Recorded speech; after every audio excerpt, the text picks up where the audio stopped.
Jean-François Toussaint, très heureux de vous retrouver, professeur de physiologie, directeur de l'IRMES. L'IRMES qui est Institut de recherche médicale et d'épidémiologie du sport. Page coronavirus avec les chiffres quotidiens, professeur. Pourquoi? Parce qu'ils fluctuent. Un jour, on est rassuré, le lendemain, on est plutôt inquiet. Vous voyez, juste la situation sanitaire, je veux que vous la commentiez et que vous nous expliquiez ce qu'il faut savoir sur ces chiffres. Regardons ensemble donc ces chiffres du coronavirus. Plus 2238 cas qui sont confirmés. C'est 4 fois plus que la veille. Plus 17 décès. Et alors là, c'est le solde d'entrants et de sortants dans les hôpitaux, moins 102 et moins 4 en service de réanimation. À vous l'honneur, professeur Jean-François Toussaint. Expliquez-nous, est-ce qu'on doit parler de rebond de l'épidémie, de frémissement ou de deuxième vague? Parmi tous les chiffres que vous avez montrés, ceux qui sont importants sont les 3 derniers sur les 4. Et la communication n'est faite que sur le premier.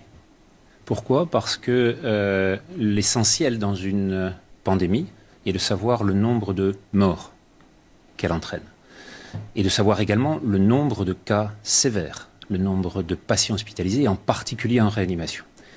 Si on peut regarder sur ces 3 chiffres-là, on va voir effectivement, et là on a ici les chiffres de Santé publique France, publiés aujourd'hui, les courbes d'hospitalisation, les courbes de réanimation ne cessent de décroître depuis début avril.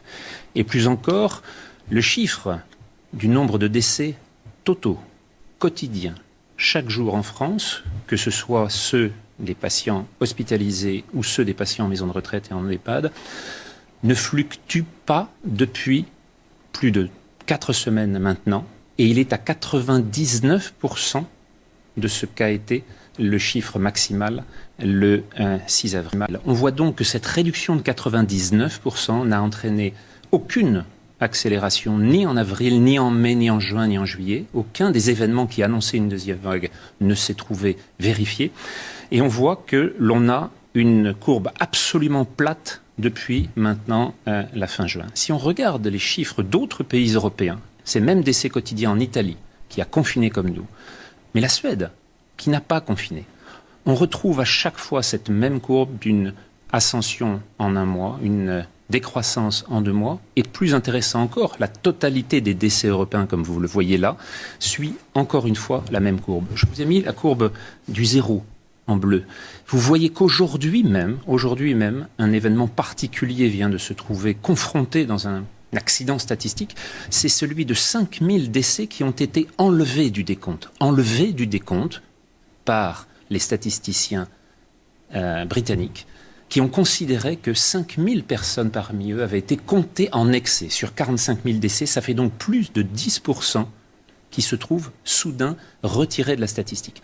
On voit quand même que même dans les pays les plus dotés en capacité de suivi, cette fluctuation est énorme et que nous n'avons pas fini de suivre un certain nombre de ces accidents. Alors maintenant, l'accident principal en France, puisqu'on a dit qu'il n'y avait pas de deuxième vague, toujours pas, se trouve en confrontation avec ce que vous voyez ici, c'est-à-dire l'augmentation du nombre de cas positifs en France. Il ne s'agit pas de patients en réanimation, il ne s'agit pas de patients hospitalisés, il s'agit de formes de sujets jeunes, asymptomatiques, qui viennent demander simplement si leur état est celle d'un sujet qui a rencontré le Covid-19, le SARS-CoV-2, ou s'il est à risque. Bien entendu, comme toujours en clinique, toujours en médecine, ce sont les symptômes qui priment, c'est la dégradation de l'état d'un sujet qui va entraîner la réaction. Or, nous ne sommes plus du tout dans la gravité, dans l'urgence du printemps, de celle de février, de mars et d'avril. Et donc, en ce moment nous sommes actuellement dans une utilisation des indicateurs, un changement, une instrumentalisation qui fait que nous allons avoir, pour les semaines à venir, des changements de comportement, des orientations qui sont décidées par un conseil scientifique qui ne regarde plus la réalité du risque, mais qui souhaite probablement imposer d'autres schémas de pensée. Écoutez, franchement, cette explication déjà, elle était suffisamment claire et on voit ces chiffres. Mais là, quand je vous entends, j'ai très peur. Je suis en train de me dire, déjà, est-ce qu'on fait peur aux gens pour rien? La deuxième chose, c'est à charge aussi pour les politiques et pour les personnes qui sont au sommet de l'État, qui aujourd'hui nous disent il faut porter le masque en extérieur. En septembre, conseil scientifique, vous en parliez, le conseil scientifique qui dit à l'automne, on risque d'avoir une seconde vague.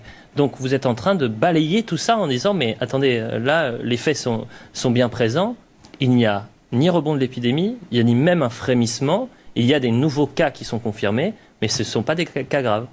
C'est absolument le cas, et qui plus est, le Conseil scientifique, lorsqu'il nous annonce la énième deuxième vague la semaine dernière, un certain nombre de ses membres sont sur leur site de vacances.